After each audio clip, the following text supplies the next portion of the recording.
Shabbat Shalom and Mavarach, Buchim Abayim. Welcome, ladies and gentlemen. This week we'll be reading Parashat Re'eh. It's also Shabbat Mevarchim, Erev Rosh Chodesh Elul coming up right after Shabbat. There's many different things and different topics in this week's parasha. And one of them speaks about Hashem tells the Jews, when you enter Eretz Yisrael, there's many rules you have to follow specifically to the land of Eretz Yisrael. And there's many rules that the farmers who were the businesses of most of the Jews, there are different rules that you have to follow of what to do and how to take, bikurim, different things. One of the things there was the regular ma'aser, a tenth, but then there was ma'aser sheni, an additional tenth that you specifically had to take once a year, either those fruits, or since it gets spoiled, they used to sell it and bring it to Yerushalayim, bring it to the Beit Hamikdash and eat it there and use the money in the Beit Hamikdash. But the pasuk says Hashem wants you to do and give ma'aser sheni, so you should have yirat shamayim and get closer to Hashem. So what connection ma'aser sheni and yirat shamayim?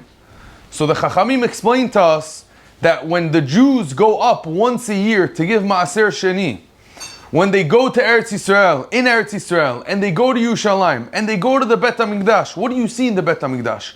You see nisim, you see miracles are being performed every day. You see the korbanot, you walk in, you're in awe. You see a beautiful place where the Shekhinah is dwelling. You have Levi'im singing to HaKadosh Baruch Hu. There's music, there's songs, there's people eating, there's people doing korbanot, doing mitzvot.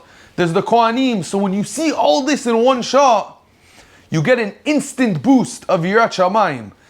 But it's so strong that when you come back home, this boost of Yirat Shamayim, this boost of Kedusha, lasts with you for the whole year till the following year you do it again. And that's why it says in the pasuk, if you give and when you give Maaser Sheni, it'll help you and give you a boost of Yirat Shamayim. A similar case we see in Masechet Bava Batra. The Gemara explains and teaches us that in the beginning of the days, children who didn't have parents, children that didn't have fathers, unfortunately, that grew up as orphans, were ignorant, because only children that had fathers were taught Torah by their father. But if they didn't have a father, no one really taught them Torah. So what happened? The Chachamim implemented teachers and Rebbeim and Rabbanim. But where did they start this implementation? In Yerushalayim. In Yerushalayim, they gave Rebbeim, they had teachers to teach Torah, to even if a kid is not that fortunate and doesn't have a father, didn't grow up with a father, so there's a Rebbe that teaches him Torah. And then they realized that there's many young children that can't make it to Yerushalayim since they live very far and they live in the outskirts somewhere else. So then they implemented Rebbeim and Rabbanim throughout the whole Eretz Yisrael, and that's where we got and the beginning of teachers and Rabbanim came from. But we can ask, why did they start it specifically in Yerushalayim? Why didn't they say, okay, everywhere in Eretz Yisrael, everywhere in Israel, there should be Rebbeim, there should be Rabbanim to teach, Mechanchim to teach the children? So the Gemara explains that they wanted the children to go up to Yerushalayim. And we know till today the holiest place in Eretz Yisrael is Yerushalayim.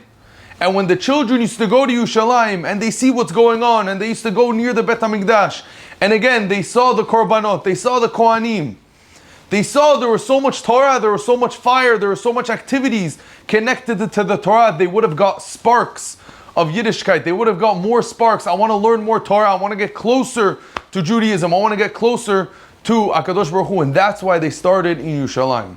So too today, Rabotai, we have to take this lesson for us.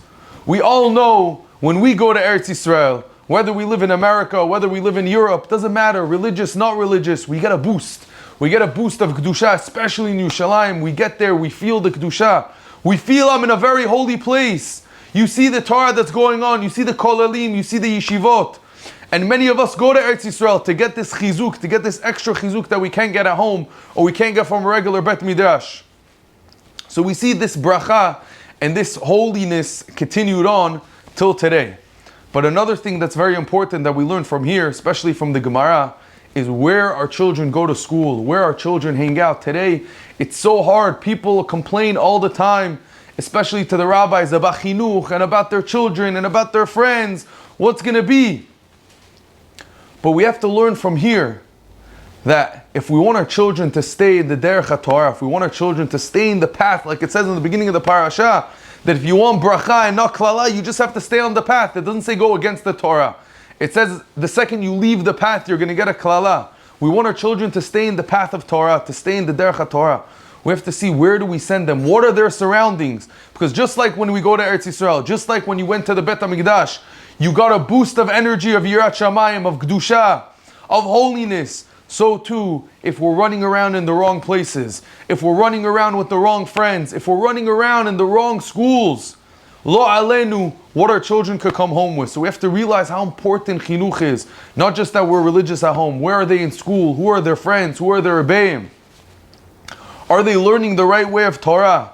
And if we realize this from this parasha and from the Gemara, we'll have many, many children, Be'ezat Hashem, that are all going b'derech HaTorah. We're going to be going b'derech HaTorah, and we'll have the Mashiach and the Geula very soon. Shabbat Shalom u'mevorach.